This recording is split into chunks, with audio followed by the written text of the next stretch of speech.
अशहदु अल्ला इलाहा इल्लल्लाह। अल्हम्दुलिल्लाहि नहमदुहु व नुसल्ली अला रसूलिहिल करीम। कल 8वें पारे का मैंने 9वें पारे का ख़ुलासा बयान करने की कोशिश की थी, मगर अदालती खुला पर पूरा बयान हो गया क्योंकि वो मौजू बहुत अहम था, तो इसलिए मैंने उस पर काफ़ी डिटेल से बात की है, जिससे ख़ुलासा रह गया हमारा।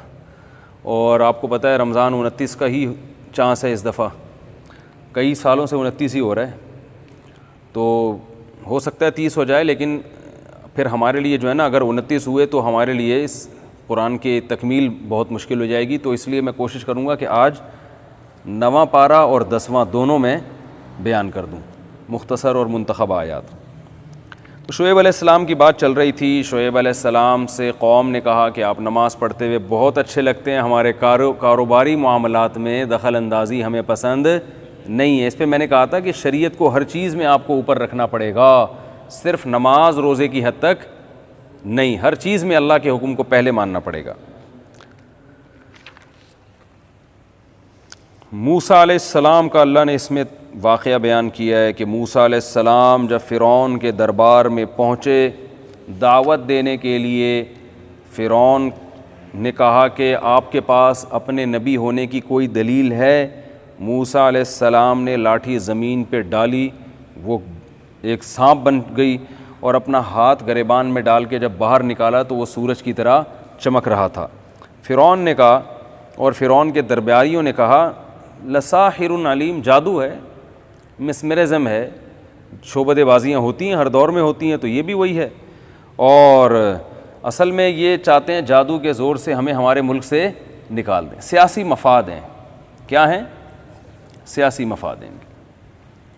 तो और फिर कहने लगे कि अब चूँकि लोग तो बहरहाल मुतासिर हो चुके थे, भाई ये लाठी कैसे सांप बन रही है, तो कहने लगा फ़िरौन के और दरबारियों ने मशवरा दिया कि सारे जादूगरों को बुला लें, खुलेआम मुकाबला हो जाएगा, दूध का दूध पानी का पानी हो जाएगा। तो वजह सहारा, तो फ़िरौन जादूगर आए फ़िरौन के पास और कहने लगे कुछ कमीशन भी मिलेगा हमें, हम अगर मूसा अलैहिस्सलाम को जादू में हराएंगे तो कोई कमीशन भी है? फ़िरौन ने कहा कमीशन ही कमीशन, ठीक है ना, कमीशन नहीं, बल्कि तुम्हें मेरे पास मजबूत ठिकाना मिलेगा, मेरे दरबारी बन जाओगे तुम। वो फिर मशहूर वाक़या हुआ कि जादूगरों ने जब लाठियाँ फेंकी हैं, सांप बन के दौड़ने लगी, मूसा अलैहिस्सलाम खौफज़दा हुए, अल्लाह ने कहा आप लाठी फेंकें, वो अजदहा बन के उसने सबको निगल लिया। तो जादूगर हैरान हुए कि हमने जो लाठी को फेंका तो वो सांप बनी तो नहीं थी, वो तो दिखने में ऐसी लग रही थी कि सांप है, लेकिन ये अजीब बात है, इन्होंने लाठी फेंकी वो तो वाकई सांप बन गई, तो ये तो पॉसिबल है ही नहीं। जादूगर तो जादू की हकीकत को जानता है ना। मैं बार बार इसलिए तो कहता हूँ, जो जिस फील्ड का माहिर होता है ना, उससे उसका पूछो, वो बताएगा। देखो मूसा अलैहिस्सलाम ने लाठी फेंकी वो सांप, और जादूगरों ने लाठी फेंकी वो भी क्या, वो रस्सियाँ फेंकी वो भी क्या थी, सांप। अवाम को नहीं पता चला इनमें सही कौन है गलत कौन है, क्योंकि अवाम की ये फील्ड ही नहीं है। क्या ख्याल है भाई? अब उस ज़माने में व्हाट्सएप और फेसबुक होता, कोई कहता है ये नूरा कुश्ती है, कोई कहता है ये है, तो कितने कंफ्यूज हो जाते ना। ओ भाई जादूगरों से पूछ लो यार, भाई मूसा अलैहिस्सलाम ने जो लाठी फेंकी है ये जादू है या क्या है, वो फ़ौरन बता देते भाई ये जादू नहीं है। 2-4 झूठ बोलते, 8-10 झूठ बोलते, सारे थोड़ी झूठ बोलते। तो कुरान कह रहा है जैसे ही मूसा अलैहिस्सलाम ने लाठी ज़मीन पे डाली है, फ़उल्क़िय अस्सहरा, जादूगर फ़ौरन सजदे में गिर गए। फ़ा आता है फ़ौरन के लिए। एकदम हैरान हो गए, भाई ये तो आज तक हम बड़े बड़े फंटर पैदा हुए हैं हमारे यहाँ, ये काम नहीं कर सके, इन्होंने कैसे कर दिया? क्योंकि वो जान रहे थे कि इनकी लाठी हकीकत में सांप बनी है और हमारी वाली सिर्फ युखय्यलु, कुरान के अल्फाज हैं, ख्याल ये गुजरा लोगों को, युखय्यलु, तखय्युलाती दुनिया में उनको महसूस हुआ कि ये क्या है, सांप है। इससे ये भी पता चलता है, कुरान ने इस जादू को बहुत बड़ा जादू कहा है, जादूगरों ने बहुत बड़ा जादू किया। पता चला बहुत बड़ा जादू जब हज़ारों जादूगर मिलके करें और कुरान उसको बहुत बड़ा जादू मान रहा हो, उसमें भी किसी चीज़ की हकीकत चेंज नहीं होती, देखने में ऐसा लगता है कि ऐसा हो रहा है। तो ये जादूगर जो कहते हैं ना हम यूं बना देंगे, हम यूं बना देंगे, हम यूं कर देंगे, हम यूं कर देंगे, कुछ भी नहीं करते, सिर्फ नज़र को धोखा देते हैं। समझ रहे हैं? अगरचे बाज़ उलमा इसके कायल हैं कि जादू से हकीकत भी चेंज हो जाती है, हमारे ही अकाबिर में बाज़ उलमा इसके कायल हैं। कि जादू से हकीकत क्या हो जाती है, चेंज हो सकती है। और इस पर अब्दुल्ला बिन अब्दुस्सलाम रज़ी अल्लाह ताला अन्हु की रिवायत भी पेश की जाती है कि मैं अगर वो कलिमात ना पढ़ता जो नबी ने मुझे सिखाए हैं तो यहूदी मुझे जादू करके गधा बना देते। तो इससे इस्तिदलाल किया जाता है, देखो इंसान को जादू के ज़ोर से गधा बनाना भी मुमकिन है, लेकिन अगर आप दोनों तरफ के दलाइल का मुताला करें तो आपको पता चलेगा कि वो उनका मकसद हकीकत में बनाना नहीं, ख्याल में, यानी ऐसा मुझे दिखा देते लोगों को मैं गधा नजर आ रहा होता, हकीकत में बनाना मुमकिन नहीं है। इसके दो दलाइल हैं, एक तो ये जो कुरान में कह रहा है बहुत बड़ा जादू लेकर आए मगर युखय्यलु इलैही, देखने में लग रहा था कि ये सांप बन गए। तो बहुत बड़े जादू से जब लाठी को सांप बनाना मुश्किल नामुमकिन है, तो जिस जादू को अल्लाह ने बहुत बड़ा जादू नहीं कहा, जिसके बारे में कोई दलील नहीं है, उसमें इंसान को गधा बनाने कैसे मुमकिन है भाई? बात आ रही है समझ में? दूसरी बात यह कि जादूगरों को अगर ये इख्तियार हो जाए कि इंसान को गधा बना दें और फलां को ये बना दें, तो जादूगर तो ज़मीन में फसाद मचा लें, ज़मीन का निज़ाम चलना क्या हो जाएगा। बोलते क्यों नहीं यार, क्या हो गया? आप लोग को क्या बनाया जादूगरों ने? कोई जादू तो नहीं किया ना आप पे किसी की? तो वो तो फिर बहुत कुछ कर लें, जबकि दुनिया में सबसे ज़्यादा पस्त हालत किसकी होती है? जादूगर। सबसे ज़्यादा गरीब गुरबा ये तबका होता है। अगर पैसा होता है तो जादू के ज़ोर से नहीं होता, लोगों को उल्लू बना के उनकी जेबों से हदिये नजराने लेके होता है। वरना ये डॉलर ऊपर जाएगा तो करेंसी को डॉलर बना दिया। क्या ख्याल है भाई? जिस मुल्क की करेंसी सबसे ऊपर जा रही है, कुवैत बहुत स्ट्रॉन्ग करेंसी है, तो छू मंतर करते और 1 रुपया क्या एक कुवैती बन जाता और आपको पैसे देते, भाई आप बहुत सी चीज़ें उससे ले आते। ये तो कमबख्त नज़र का धोखा दे के भी नहीं बना सक रहे, वरना जाएं मनी चेंजर के पास और बोलें ये रियाल के बदले मुझे जो है ना पाकिस्तानी करेंसी दे दो, उसको धोखा आ जाए और वो रियाल के बदले ये दे दे। इतना भी नहीं होता बेचारों से, तो हकीकत माहियत कहाँ से चेंज करेंगे ये? तो अगर ये हकीकत माहियत चेंज होती। दूसरी बात ये कि दुनिया इतनी फैल चुकी है, कहीं से तो इत्तला आती कि फ़लाँ जादूगर ने हकीकत में ये चीज़ कर दी है, आज तक ऐसी कोई रिपोर्ट नहीं है। इसका बाज़ उलमा जवाब देते हैं कि पूरी दुनिया में पता नहीं क्या कुछ हो रहा है। 100 साल पहले जो उलमा ने जवाब दिया कि पूरी दुनिया में तो बहुत कुछ हो रहा है, हर एक को हर एक चीज़ की खबर थोड़ी है, तो 100 साल पहले तो ये कहना मुमकिन था। आज इलेक्ट्रॉनिक मीडिया इतना फास्ट है कि अगर दुनिया के किसी खित्ते में जादू के ज़ोर से कोई हकीकत चेंज हो रही होती तो यूट्यूब पे सबसे पहले आ जाता। यूट्यूब पे तो वो चीज़ें आ रही हैं जो नहीं हो रही, जो हो रही हैं वो कैसे लोगों की नज़रों से ओझल होंगी, इसलिए मुमकिन नहीं है। और तीसरी दलील मैं इस बात के दलाइल दे रहा हूँ कि जादू से हकीकत चेंज नहीं होती। मैं इसलिए इस पर इतना ज़ोर लगा रहा हूँ कि हमारे ही बाज़ अकाबिर, बाज़ उलमा इस तरफ गए हैं, बुज़ुर्ग इस तरफ गए हैं, बड़े अल्लामे थे वो अपने वक्त के, उनका ये कौल है कि जादू से हकीकत चेंज हो सकती है। मैंने दोनों तरफ के दलाइल पढ़े हैं, लेकिन ये जो दूसरी तरफ के दलाइल है ना कि जिसमें ये है कि चेंज नहीं हो सकती, ये बहुत स्ट्रॉन्ग है। और इमाम अबू बकर जस्सास बहुत बड़े फ़क़ीह गुज़रे हैं, उनका भी यही कौल है। तो ये मैं इसलिए कह रहा हूँ कि ये मेरा कोई नया तफर्रुद नहीं है कि मैं कोई नई चीज़ मार्केट में लेकर आ रहा हूँ। तो बहुत कदीम फ़ुक़हा में बहुत से फ़ुक़हा का ये मज़हब है कि जादू से हकीकत चेंज नहीं होती, इसे नज़र का धोखा होता है। तो एक और दलील ये है कि अगर हकीकत चेंज होती तो जादूगर मूसा अलैहिस्सलाम की लाठी को सांप देखकर इतनी जल्दी क्यों मुतासिर हो गए? इतनी जल्दी इसलिए मुतासिर हुए, इसकी और कोई रीज़न नहीं बनती। यही रीज़न बनती है कि वो ये समझते थे कि जादू से हकीकत चेंज, यानी ओरिजिनल में नहीं ऐसा किया जा सकता। तभी तो कुरान के अल्फाज देखें कि इधर लाठी को मूसा अलैहिस्सलाम ने ज़मीन पे डाला, लाठी बनी सांप, और 1 सेकंड भी ताखीर नहीं हुई है, जादूगर फ़ौरन सजदे में गिर गए, कहने लगे आमन्ना बिरब्बि हारून व मूसा, हम मूसा और हारून के रब पर ईमान ले आए। बिरब्बि मूसा व हारून। तो इतनी जल्दी ईमान लाना, कोई डिबेट करते भाई ये क्या है, आप बताएं ये कहाँ से सीखा? फिर काफ़ी गौर व खौस के बाद वो नतीजा निकलता भाई ये जादू नहीं है। तो एकदम जो यकीन कर लेना ये इसकी अलामत है कि, और तो कोई दलील उनके सामने नहीं थी, कि वो यही था कि भाई ये हकीकत में कैसे चेंज हो गया।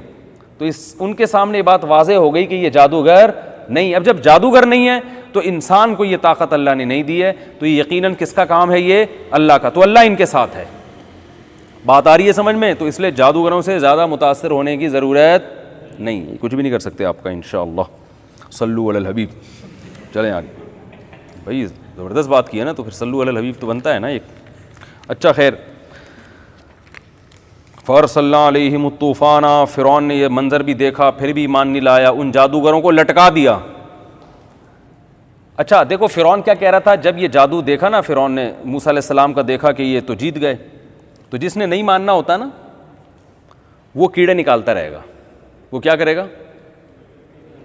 वो कुछ ना कुछ। यही आज हमारी कौम के साथ हो रहा है, बिल्कुल यही कुछ हो रहा है। अपनी आंखों से एक चीज़ देख कर भी नहीं मानते लोग, बिल्कुल यही हो रहा है। जब पहले फ़िरौन ने कहा था कि मूसा जादूगर है, हज़ारों जादूगर मुकाबले में आ गए, देखा कि जादूगरों ने मान लिया कि ये जादूगर नहीं है। फ़िरौन ने कहा ये नूरा कुश्ती है, ठीक है ना। ये पहले से इनका प्लान था। ये सियासी लीडर एक दूसरे के बारे में ऐसी बातें करते कि नहीं करते आजकल?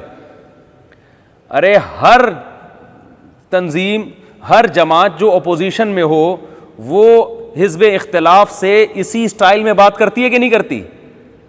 अगर एक आदमी बयान दे कि मैं कादियानियों को काफिर समझता हूं, शो मारने के लिए कह रहा है, ठीक है ना, पब्लिक को बेवकूफ़ बनाने के लिए कह रहे हैं। बयान नहीं दे, देखो बयान क्यों नहीं दे रहा, खुल के बोलता क्यों नहीं है कि कादियानी काफिर हैं।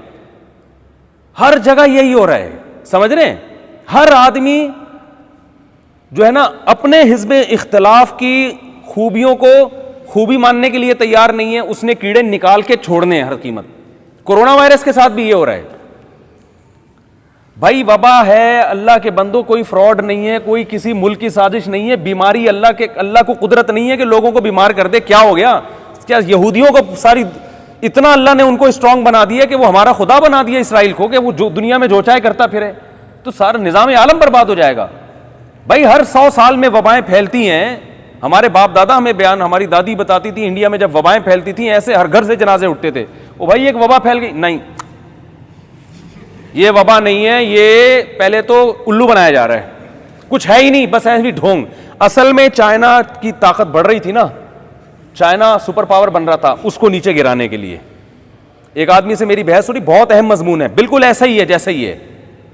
पहले मैं इसको कंप्लीट कर दूं। फ़िरौन ने कहा नूरा कुश्ती है। दोनों का प्रोग्राम था मूसा अलैहिस्सलाम और जादूगरों का कि मिल के मुझे क्या करना है। दोनों ने इस तरह एक ड्रामा रचाया, माज़ अल्लाह, नकल कुफर नबाशत। इन्होंने एक इस तरह से प्लान किया हुआ था कि हम यूं करेंगे, पहले ये शो करेंगे हम तुम्हारे दुश्मन हैं, फिर हम हार जाएंगे और फिर फ़िरौन तो निकलेगा ना यहाँ से, पब्लिक उसके खिलाफ हो जाएगी, भाई ये तो सही है, फिर हम मिलके क्या करेंगे, हुकूमत। फ़िरौन ने कहा प्लान है। फ़िरौन ने कहा लौक़त्तिअन्ना अयदियकुम वअरजुलकुम मिन खिलाफ, जादूगरों से कहा तुम हज़ारों की तादाद में मैं तुम्हारे हाथ पाँव काट के सबको सूली पे लटका के कत्ल कर दूंगा, क्योंकि तुमने ये पहले से प्लान किया है, तुम चाहते थे हुकूमत। जादूगरों ने कहा लटका के काट पीट के हलाक कर दो, हमें टेंशन नहीं है, शहादत मिलेगी। आमन्ना बिरब्बिना लियग़फ़िर लना ख़तायाना, हम रब पर ईमान लाए हैं ताकि हमने जो जादू किया उस गुनाह को अल्लाह माफ़ कर दे। और तूने हमें तो पैगंबर के मुकाबले में ला के खड़ा कर दिया था, ये तो हमें क्या पता ये पैगंबर थे, ये तो इतना बड़ा जुर्म हो गया, तो अल्लाह का अजाब नहीं आया, शुक्र है हम पर, तो हमारे लिए इससे बड़ी क्या सादत है। तो इस दुनिया में जो सज़ा दे सकता है दे, फ़क़ज़ी मा अंता काज। अब आप बताओ, जो दुनिया परस इंसान होता है, जिसको दुनिया की लालच में मूसा के मुकाबले में आया होगा नूरा कुश्ती के लिए, वो कत्ल होने के लिए तैयार हो जाएगा? वो तो फ़िरौन से अलग से साइड पे गएगा, फ़िरौन से कहेगा जरा छाँव में आइए, आपसे एक बात करनी है हमने।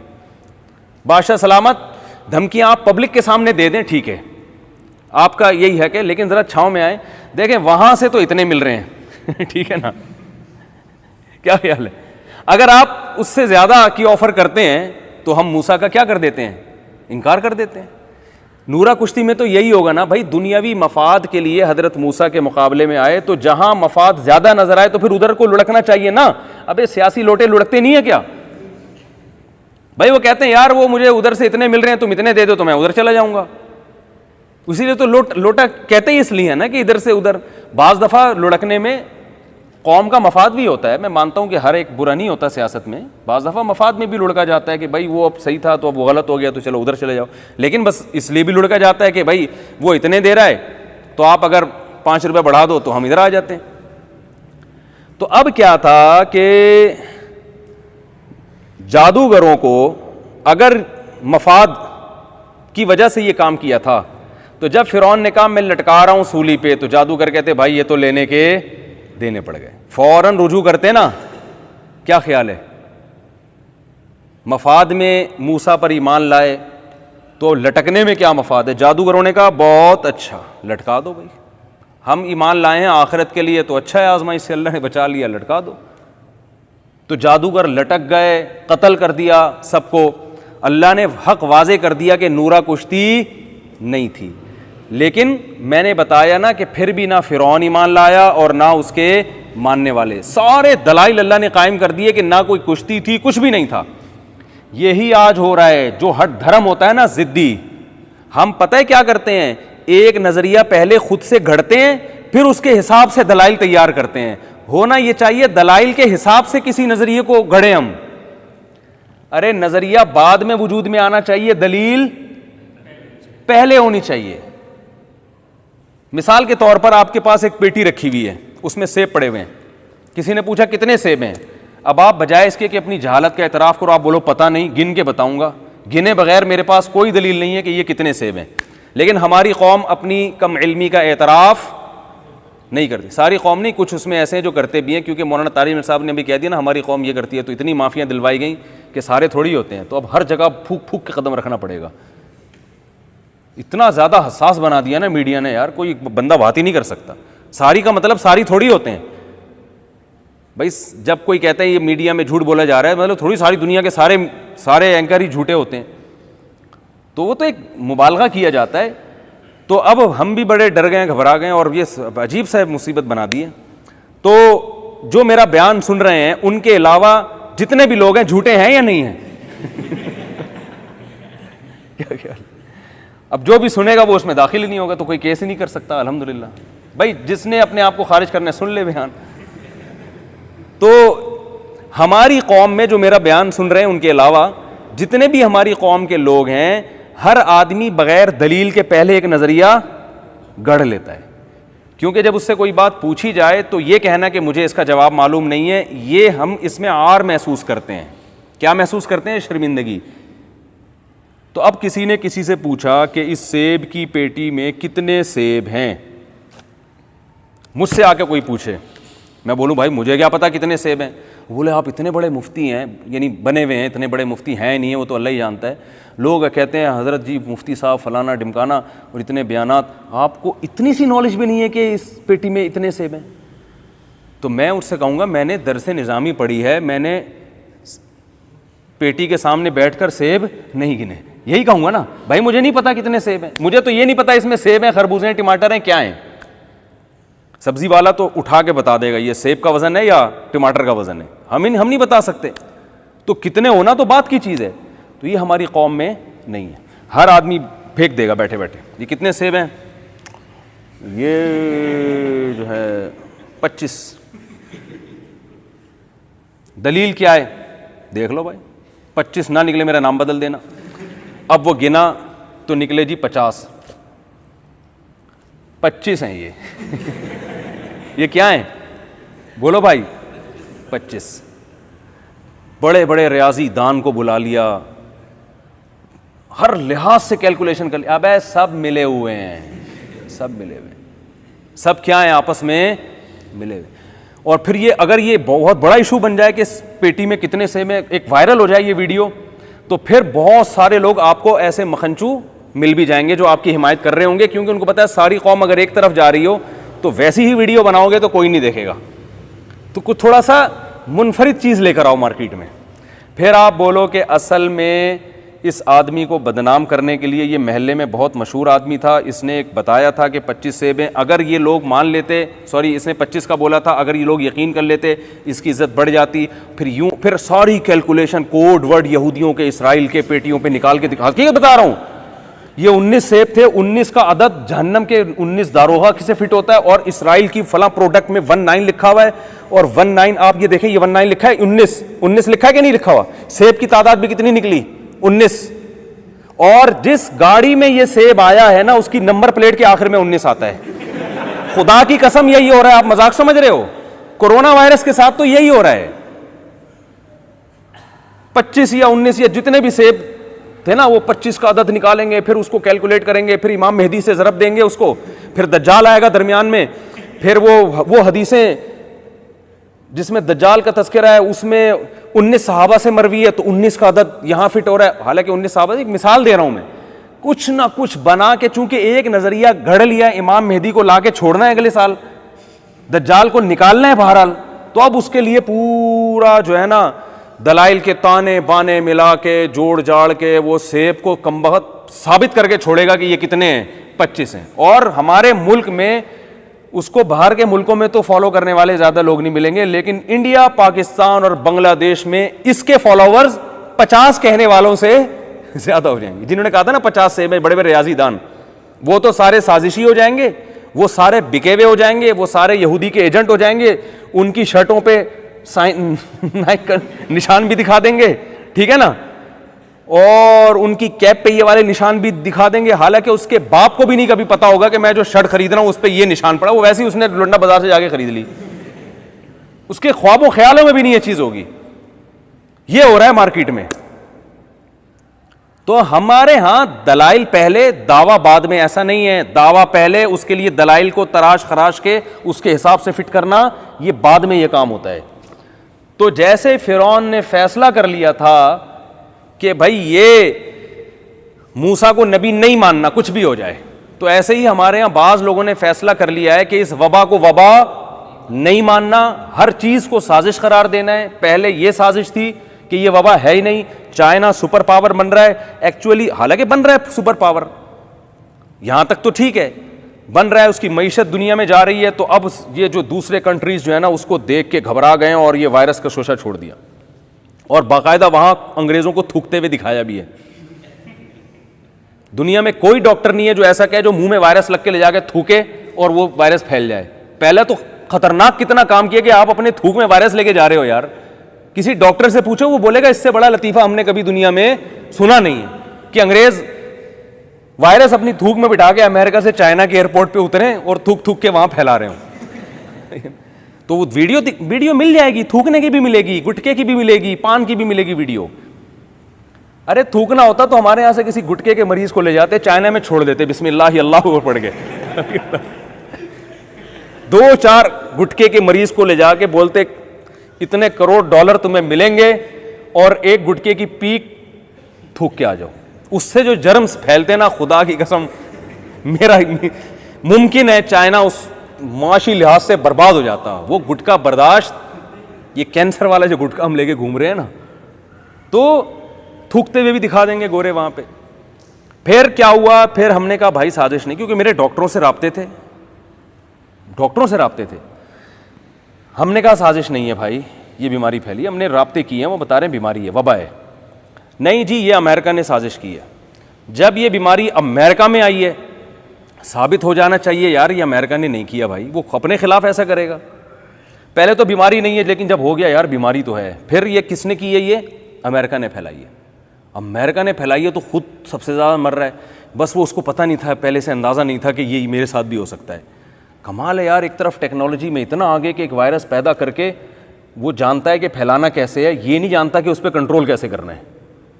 वो बम बना रहे हैं, लेकिन उनको ये नहीं पता कि ये हमारे असलहा खाने में ही फट सकता है। उसकी सिक्योरिटी का पहले इंतजाम नहीं किया, ग्रेनेड बना के पहले से रख लिया कि कोई भी बच्चा आगे पिन निकालेगा यहीं फट जाएगा। तो ग्रेनेड बनाने वाला अपनी सिक्योरिटी का इंतजाम, ये वायरस भी तो एक बम है ना, तो अपनी सिक्योरिटी का इंतजाम वो पहले करेगा और साजिश के लिए वो बाद में उसको इस्तेमाल करेगा। तो अमेरिका जब तबाह होने लगा, तो अब डॉक्टरों ने कहा भाई जो गलतियां अमेरिका ने की, जो गलतियां इटली ने की, वही गलती पाकिस्तान कर रहा है। उन्होंने भी इसको मजाक समझा था, एहतियात नहीं की थी। पाकिस्तान भी क्या समझ रहा है इसको, मजाक, लिहाजा यहाँ भी वायरस फैलेगा। लोगों ने कहा झूठ है, यहाँ हम चूँकि वज़ू करते हैं, हम चूँकि नमाज पढ़ते हैं, मैंने भी बयानात किए, उलमा ने भी समझाया भाई वायरस नमाजी और बेनमाजी में फ़र्क। देखो जब बम फटेगा तो ये मुमकिन है कि नमाजी के टांगों के बीच में से निकल के यूं घूम के जाए, हैं भाई ये नमाजी है तो ये जरा बम बोलेगा यार ये इधर से साइड से इधर से पकड़ो, फिर यहाँ से यू टर्न लो। फिर वो सामने वाला भी नमाजी है तो अब वहाँ से रास्ता नहीं मिल रहा, दोनों चिपक के खड़े हुए हैं, तो टांगों के बीच में से निकल के जाओ। तो जैसे ही बम फटेगा, तो अभी माजी में जो कराची में हालात ख़राब हुए, ज़्यादातर मस्जिदों में बम फटे ना, तो मरे कौन ज़्यादातर, नमाजी। वो अलग बात है शहादत के मर्तबे पर पहुँच गए, लेकिन अब शहादत में पहुंचाने के लिए क्या बम अगर पता हो कहीं फटने वाला है तो आप एहतियात करोगे कि नहीं करोगे, या आप बोलोगे चूंकि शहादत मिलती है तो अगर वहां बम पड़ा हुआ है तो मैं स्पेशली वहां जाके खड़ा हूंगा। तो तो याद रखो, जैसे बम फटने से कोई मरे तो शहादत है, ऐसे ही वायरस से हलाक होगा तो शहादत है। लेकिन इस शहादत कुदरत की तरफ से आए तो अच्छा है। खुद से जाके इस वायरस को गले लगाना और बेहतियाती तदाबीर करके अपने अंदर ट्रांसफ़र करना, ये कोई अक्लमंदी का काम, बोलो ना भाई, नहीं है।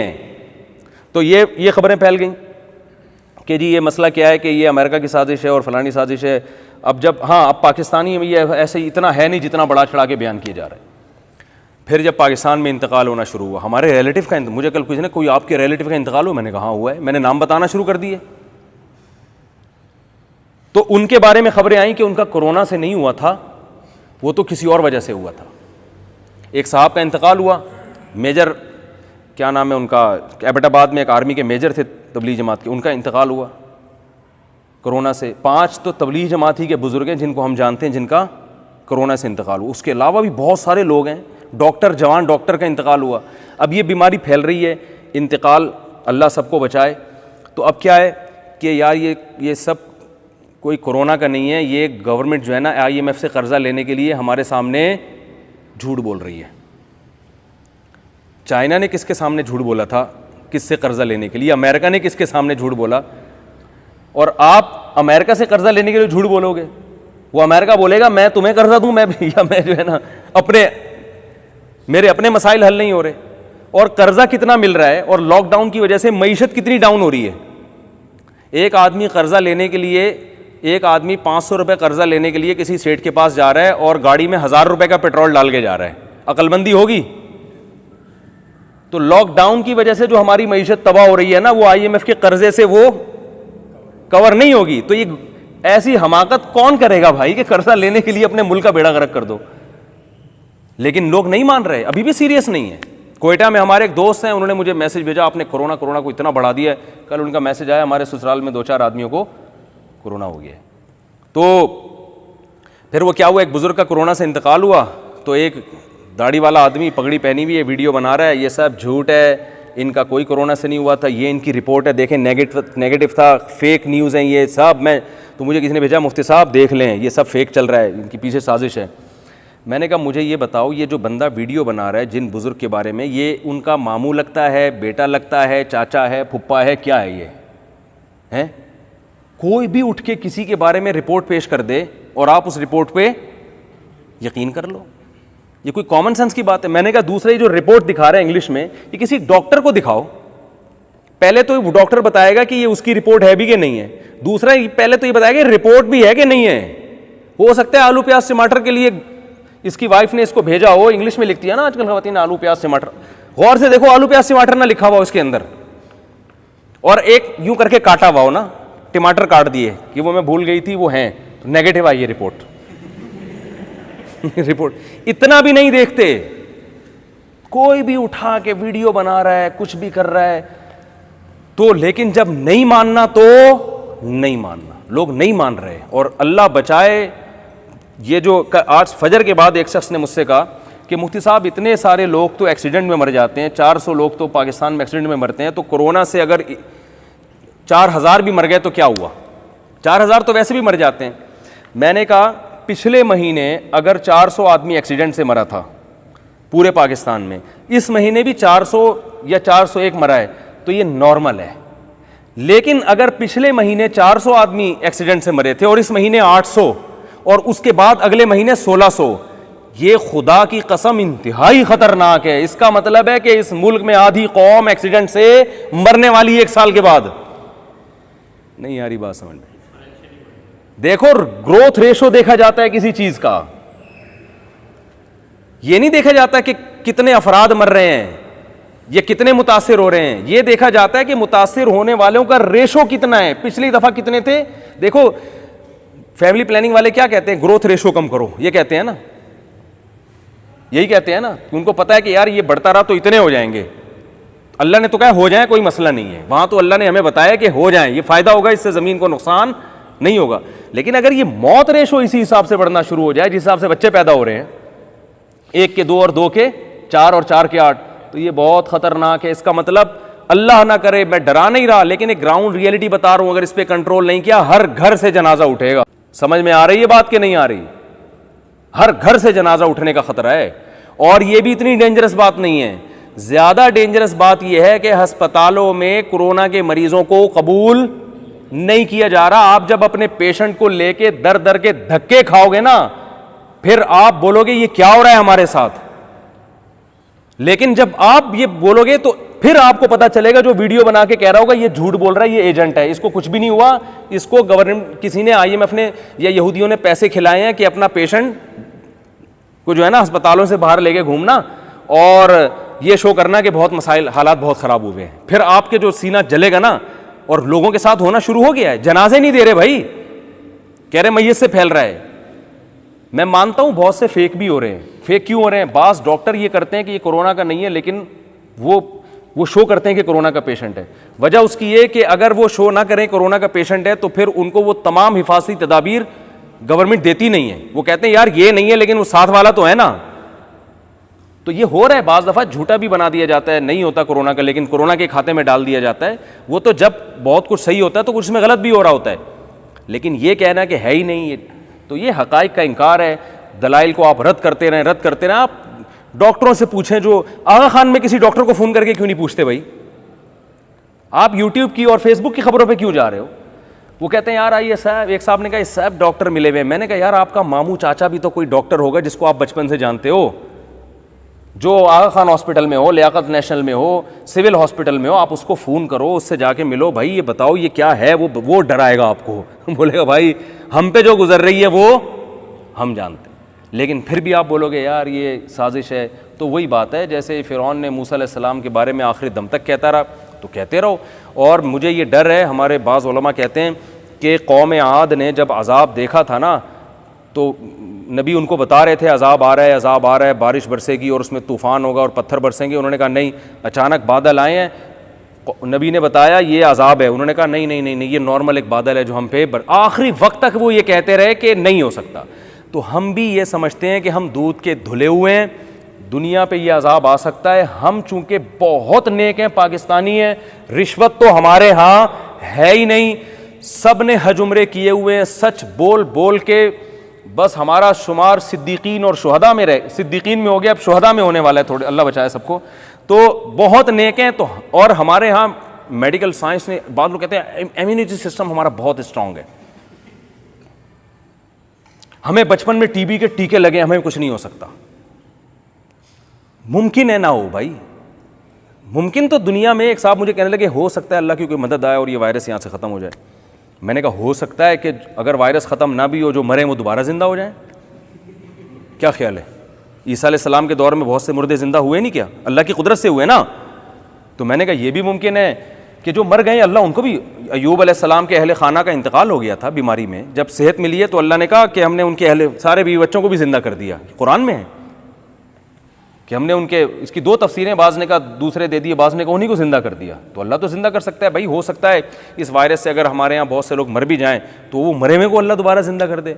हो बहुत कुछ सकता है, अल्लाह भी है, सब कुछ है, लेकिन हमें जो फ़ैसला करने का हुक्म है वो ग्राउंड रियलिटी को देख कर, असबाब को देख के चलने का हुक्म है, मौजज़ों को देख के चलने का हुक्म नहीं है। समझ रहे हैं कि नहीं समझ रहे हैं? तो जो हालात जा रहे हैं ना जिस तरफ, वो इतने हल्के नहीं हैं। आप ज़रा रिपोर्ट में ये देखें कि पिछले महीने कितने लोग मुतासिर थे और इस महीने कितने, और उससे पहले कितने थे। फिर आप इसको ज़रा एक साल के बाद देखते हैं कि एक साल के बाद क्या हाशर होगा। और फिर अस्पतालों में जगह नहीं है। आगा खान हॉस्पिटल में बहुत से डॉक्टर मार्केट से शार्ट हो गए हैं, वो कह रहे हैं हमने नहीं इलाज करना, निकलो यहाँ से, छुट्टी लेके चले गए। अमेरिका में बहुत से डॉक्टर गायब, अमेरिका में हॉस्पिटल में बहुत से डॉक्टर मार्केट से क्या हो गए? बोले हम क्या पागल हैं यहाँ के कोरोने के मरीजों को देखते रहे, हमें हो गया, ठीक है ना। तो वो तो बड़े दिल गुर्दे वाले डॉक्टर्स हैं जो खड़े हुए हैं, जो कौम के लिए कुर्बानियाँ दे रहे हैं। सारे थोड़ी कुर्बानी दे सकते हैं। तो मौत बड़ी ख़तरनाक हो रही है। जो मर रहा है उसको मैयत नहीं दे रहे, दफनाने के लिए वो जनाजा नसीब नहीं हो रहा, गुसल पता नहीं दे रहे, लवाहिकीन को मैयत की ज़ियारत की इजाज़त नहीं दे रहे। और कमाल की बात है जिसके साथ ये होता है वो अगर बता रहा है कि हो रहा है तो उसको क्या कहते हैं? एजेंट है, पैसे खाया वैसे।